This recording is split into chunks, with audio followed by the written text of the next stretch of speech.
Hello दोस्तों, आप सभी को गुलाब जामुन जैसी मीठी मीठी नमस्कार। और उसी के साथ आप लोगों का स्वागत है आईपीओ के लव ट्रायंगल शो में। एक और एसएमई कंपनी सहस्रा इलेक्ट्रॉनिक्स सॉल्यूशन लेके आ रहा है अपना जी आईपीओ, जहां पर हम आज इस रिव्यू वीडियो में इस कंपनी का पूरा कच्चा चिट्टा खोलने वाले हैं, बेसिक से लेके एडवांस तक। अगर मैं स्टार्टिंग में इसमें अपने पर्सनल डिसीजन की बात करूं फॉर एजुकेशन पर्पज, तो फिर से हमें एक इंटरेस्टिंग आईपीओ देखने को मिलने वाला है। और यहाँ पर तो कुछ इंटरेस्टिंग पॉइंट्स भी होने वाले हैं जिसे हम स्टडी करेंगे। बट जो भी मेरा फाइनल डिसीजन होगा वो मैं आप लोगों को अपडेट कर दूंगा। बट फिर भी आप लोग एक बार इस वीडियो को देख लीजिएगा, समझ लीजिएगा, फिर अपने रिस्क रिवॉर्ड रेशियो और माइंडसेट के अकॉर्डिंग अपने फाइनेंशियल एडवाइजर से कंसल्ट करके कोई फाइनल एक्शन बनाइएगा। उसी के साथ साथ आप लोगों को म्यूचुअल फंड में या इंश्योरेंस सेगमेंट में किसी भी तरीके कोई भी हेल्पलाइन की जरूरत है, जहां आप लोग चाहते हो कि being a mutual fund distributor हम आप लोगों का पैसा मैनेज करने में आपकी हेल्प करें, चाहे वो SIP हो, STP हो, SWP हो, बूस्टर STP हो या लमसम अमाउंट हो, तो आपको डिस्क्रिप्शन में मेरा फोन नंबर मिल जाएगा, आप मुझसे कांटेक्ट कर सकते हैं। अब अगर हम कंपनी की बेसिक डिटेल की बात करते हैं तो 2023 में ये कंपनी इनकॉर्पोरेट हुई थी, मतलब कि ज्यादा टाइम नहीं हुआ है। और काम की बात करते हैं तो ये company electronic system design and manufacturing company होने वाली है, जो प्रोवाइड करते हैं electronic system design and manufacturing services at its Noida plant. Company provide करती है प्रोडक्ट एंड सॉल्यूशन जैसे कि printed circuit boards assembly, box building and LED lighting, memory, IT accessory, computer and IT hardware. During FY 2024 company ने export किए अपने 80% product को and solution को to global manufacturers in country जैसे कि United state of America, Rwanda, Tunisia, United kingdom, Germany, Canada, Australia and Belgium में। Company के product portfolio की बात करते हैं तो उनमें आ जाता है printed circuit board assemblies, LED lighting solution, computer and IT accessories. Company की कॉम्पिटिटिव स्ट्रेंथ को आप यहाँ पर स्टडी आउट कर सकते हैं। एज ऑफ मार्च 2024 कंपनी के पास 160 परमानेंट एम्प्लॉयज होने वाले हैं। काम वाइज बात करते हैं, सेगमेंट वाइज बात करते हैं, एक अच्छा काम, एक अच्छा सेगमेंट हमें देखने को मिलने वाला है, बट हाईली कॉम्पिटिटिव सेगमेंट भी ये हमें देखने को मिलने वाला है। कंपनी के कुछ इंटरनल रिस्क फैक्टर्स की बात करते हैं तो वहां पर सबसे पहले कंपनी का टॉप 10 कस्टमर से जो रेवेन्यू हमें आते हुए देखने को मिला है 2024 में 95% के करीब का, 2023 में 89% के करीब का एंड 2022 में 99% के करीब का। और ऐसे में किसी भी मेजर कस्टमर का लॉस होना या फिर उनकी तरफ से ऑर्डर्स कम आना हमें डायरेक्ट कंपनी के ऊपर इंपैक्ट देखने को मिल सकता है। कंपनी की मेजर सेल जो डिपेंड करती है, कंपनी का मेजर रेवेन्यू जो आता है वो आता है प्रिंटेड सर्किट बोर्ड असेंबली से। आप यहाँ पर चेकआउट कर सकते हैं 87% का 2024 में, 97% का 2023 में। मतलब कि इनका एक ही प्रोडक्ट सबसे ज्यादा हमें देखने को मिल रहा है जो सबसे ज्यादा सेल में होने वाला है।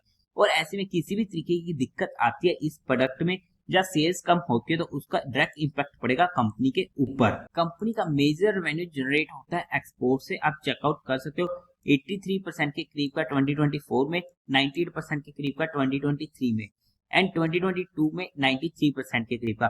मतलब कि इंडिया में इतना ज्यादा इनका सिग्निफिकेंट अमाउंट नहीं होने वाला है। और ऐसे में किसी भी तरीके का फोरम में दिक्कत आना, करेंसी फ्लक्चुएशंस होना, वहां पर कंपनी के ऊपर इसका इंपैक्ट देखने को मिल सकता है। पास्ट ईयर्स में हमें यहाँ पर कुछ नेगेटिव कैश फ्लोज देखने को मिले हैं, आप चेकआउट कर सकते हैं। यहाँ पर कंपनी की कुछ सब्सिडीज होने वाली है जहाँ पर हमें कुछ पिछले सालों में हमें लॉस देखने को मिले हैं बैक टू बैक, जो हमारे लिए एक नेगेटिव पॉइंट हो जाता है। तो ये हमारे पास कुछ इंटरनल रिस्क फैक्टर थे इंपॉर्टेंट, जो मैंने आप लोगों के साथ एजुकेशन पर्पस स्टडी करे हैं।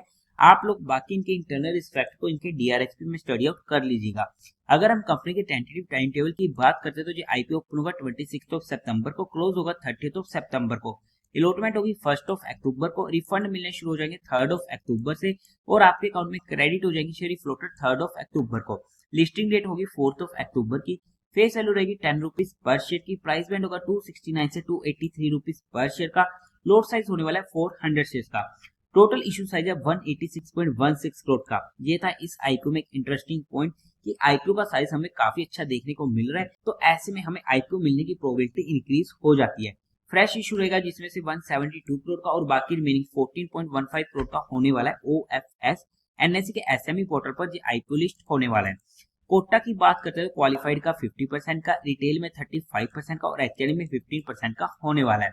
रिटेल कैटेगरी में 1 करोड़ पड़ेगा 400 शेयर्स का, जिसकी अमाउंट पड़ेगी 1,13,200 रुपीज की। HNI कैटेगरी में मिनिमम 2 लोट्स के लिए अप्लाई करना पड़ेगा, जिसकी अमाउंट पड़ेगी 2,26,400 रुपीज की। कंपनी के प्रमोटर्स की बात करते हैं तो वहां पर अमृतलाल मनवानी, अरुणिमा मनवानी एंड वरुण मनवानी कंपनी के प्रमोटर होने वाले हैं। प्री इशू होल्डिंग की 95% की, जो पोस्ट इशू रहेगी ऑलमोस्ट 70% की। अब अगर हम कंपनी के मेन मुद्दे की बात करते हैं, यानी कि कंपनी के फाइनेंशियल की, तो वहां पर 2023 एंड 2024 का डाटा हमारे पास अवेलेबल है, क्योंकि उससे पहले ये कंपनी प्रोपराइटर थी, उसका डाटा हम देख लेंगे अगर आप लोग चाहते हो। टोटल असेट 2023 में थे 48 करोड़ के, 2024 में पहुंच गए थे 108 करोड़ के। काफी अच्छी ग्रोइंग रेट होने वाली है। रेवेन्यू 2023 में था 10 करोड़ का, बट 2024 में 102 करोड़ का। काफी जबरदस्त बूम देखने को मिला है। प्रॉफिट आफ्टर टैक्स 2023 में था 2.3 करोड़ का, बट 2024 में 32.62 करोड़ का। फिर से काफी बड़ा बूम देखने को मिला है। नेटवर्थ 60 करोड़ की, रिजर्व एंड सरप्लस में 41 करोड़ का, एंड टोटल बोनस कंपनी के पास 21 करोड़ की होने वाली है। ओवरऑल में अगर हम फाइनेंशियली बात करते हैं तो काफी अच्छे फाइनेंशियल देखने को मिल रहे हैं, बट हमारे मन में शंकाएं भी आ जाती है कि एकदम से इतने बड़े बड़े बूम हमें जो देखने को मिल रहे हैं। अगर फिर भी हम उससे पहले का फिगर्स देखने की कोशिश करते हैं फाइनेंशियल्स के, तो वहां पर 2022 में थे 21 करोड़ के सेट, एंड 2023 में 51 करोड़ के। रेवेन्यू 2022 में था 22 करोड़ का, 2023 में 60 करोड़ का। प्रॉफिट आफ्टर टैक्स 2022 में था 2.5 करोड़ का, 2023 में 17.94 करोड़ का। अगर हम ऑब्जेक्टिव की बात करते हैं क्यों आ रहा है ये आईपीओ, तो वहां पर इनको फंडिंग चाहिए कैपिटल एक्सपेंडिचर रिक्वायरमेंट के लिए, ताकि ये इंस्टॉल कर सके एडिशनल प्लांट एंड मशीनरी को at a new manufacturing facility जो राजस्थान में होगी। सेकंड, इनको इन्वेस्टमेंट करनी अपनी subsidiary Sahasra semiconductor private limited में, ताकि ये फाइनेंस कर सके इस कैपिटल एक्सपेंडिचर रिक्वायरमेंट को और वहां पर भी इंस्टॉल कर सके additional plant and machinery. Third, working capital requirement, and fourth, general corporate purpose. Company को फंडामेंटली चेकआउट करने की कोशिश करते तो मार्केट कैपिटलाइजेशन है 707 करोड़ की, आरओई 54% का अच्छा है, आरओसी 42% का अच्छा है, डेट टू इक्विटी रेशियो 0.36 का कंफर्टेबल है, रिटर्न ऑन नेटवर्थ 54% का, प्रॉफिट आफ्टर टैक्स मार्जिन 32% का। काफी ज्यादा अच्छा हमें देखने को मिल रहा है। क्या आने वाले टाइम में भी कंपनी अपने प्रॉफिट आफ्टर टैक्स मार्जिन को ऐसे सस्टेन कर पाती है, वो हमारे लिए इंपॉर्टेंट पॉइंट होने वाला है। अगर हम ईपीएस की बात करते हैं, प्री आईपीओ 17 की, पोस्ट आईपीओ 13 की अच्छी है, पी प्री आईपीओ 16 की, पोस्ट आईपीओ 21 की। फंडामेंटली चेकआउट करते हैं तो अच्छे फंडामेंटल हमें यहाँ पर देखने को मिल रहे हैं। पीयर टू पीयर कंपटीटर्स में बात करते हैं तो वहां पर केएनएस टेक्नोलॉजी 181 का पी, ट्राइडेंट टेक्लैब 154 का पी। इसके जीएमपी की अगर हम बात करते हैं तो वहां पर आज के टाइम पर 63% के करीब का हमें देखने को मिल रहा है। हाउएवर अगर हम वैल्यूएशन वाइज बात करते हैं according to 2024 financial year data, तो उसके बेस पर ना ही ये आईपीओ सस्ता रहा है ना ही महंगा आ रहा है। बट हमने यहाँ पर कंपनी को सिर्फ education and learning perspective study किया है, किसी भी तरीके कोई भी इन्वेस्टमेंट टिप या एडवाइस नहीं दी है। फिर भी आप लोगों को कोई भी काम करना हो या कोई भी एक्शन लेना हो तो एक बार अपने फाइनेंशियल एडवाइजर से कंसल्ट करके ही लीजिएगा। तो देवी और सज्जनों, उम्मीद है आप लोगों को ये वीडियो अच्छी लगी होगी, तो इस वीडियो को लाइक कीजिएगा, शेयर कीजिएगा और साथ ही साथ चैनल को सब्सक्राइब करें। हर हर महादेव।